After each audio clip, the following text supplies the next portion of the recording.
All right. So here we are talking about and thinking about bringing philosophy into the home. And I just thought I'd open with a few ways that one might do that and the kinds of prompts you might use or how you might thinking about going about doing it. And I might say a word or two about why we might do that. I'll start with why. So I have a poem for you. I got a new computer and I can't figure out how to share my screen. So I'm going to read the poem and someday, and then I'm going to learn from my husband how to actually share my screen. So I have found this poem that I think does a great job of starting us off thinking about it. And it's by Roger McGough, sorry. It's called The First Day at School. It goes like this. 1,000,000,000,000,000 miles from home, waiting for the bell to go. To go where? Why are they all so big, other children? So noisy. So much at home, they must have been born in uniform, lived all their lives in playgrounds, spent the years inventing games that don't let me in, games that are rough, that swallow you up. And the railings, all around the railings. Are they to keep out wolves and monsters? Things that carry off and eat children? Things you don't take sweets from? Perhaps they're to stop us getting out, running away from the lessons. Lesson. What does a lesson look like? Sounds small and slimy. They keep them in the glass rooms. Whole rooms made of glass. Imagine. I wish I could remember my name. Mommy said it would come in useful, like wellies when there's puddles. Yellow wellies. I wish she was here. I think my name is sewn on somewhere. Perhaps the teacher will read it to me. Teacher, the one who makes the tea. So one thing I love about that poem is that it highlights so well the massive array of questions that happen in young people's minds and like the various sort of imaginative and also just sort of logistical questions, right? That children will come up with about the environment they're in and the world they're living in and why they're doing what they're doing and what the adult's role is or is supposed to be. I love the image as a teacher, as someone who makes the tea, right? These kinds of things.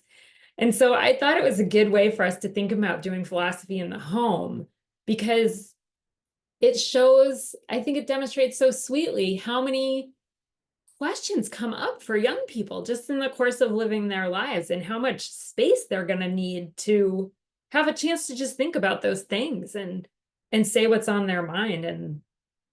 And so that's why I wanted to read that to you.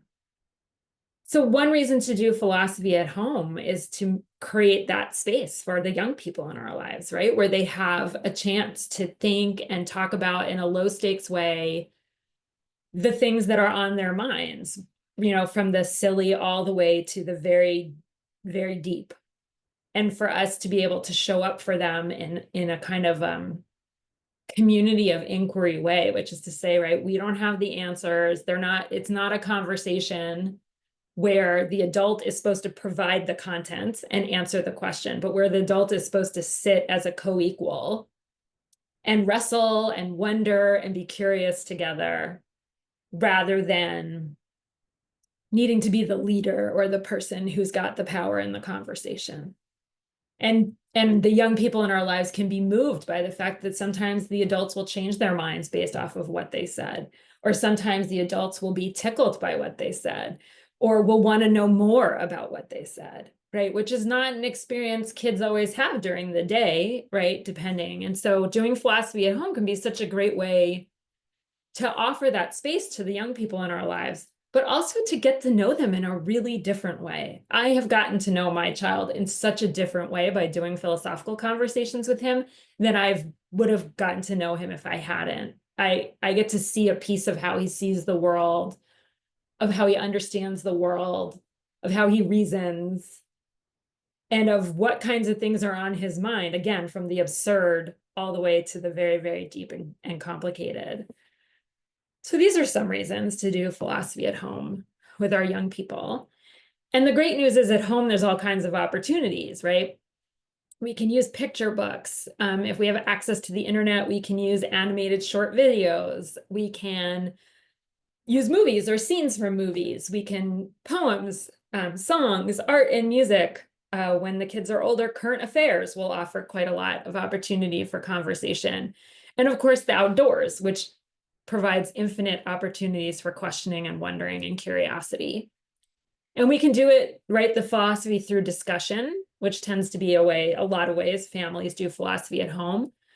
But I also just want to remind us that we can also write with our children, right? Sit and write some thoughts down. We can draw. We can do philosophy with movement, with song, right? We can do all kinds of creative and different ways to get our children and young people in our lives thinking philosophically and thinking philosophically with us, right? So that it's also a form of connection between us. And so those are some things. And I always bring a prop when I can. So I have a prop. But for example, the stuffed animal offers an infinite variety of ways to think philosophically together, right? And most people have stuffed animals around their house if they have young people, right? This stuffed animal is Holly Rockstar Cat and was named that by my kindergarten class that I work with, who could not. We were doing an exercise on democracy and voting. And then they wanted to make some compromises, and then they realized they couldn't compromise. And so this cat got named every name that they suggested, which is why she's Holly Rockstar Cat. But right, you can ask questions about, what do we know about this cat? What's the same about her that's the same as us? Or what's different about her from us? What do we think she knows or thinks about, right? If she were actually a cat. Is she real? Right? What does it mean to be real? And so just, do we like her? Is she cute? Right? All kinds of, what does cute mean? Right? All kinds of questions just from hanging around with Holly Rockstar Cat, who's probably just sitting on the couch doing nothing. So that's also what's great about doing philosophy at home, is there's infinite props and infinite ways that you can engage. And as I say, like, get to know one another better. In addition to doing some critical thinking and some wondering and the joy of that kind of thing, it's also a great way to get to know one another better. So that's all that I had to say for you all. I'm going to stop recording and then ask about your questions and what brought you here.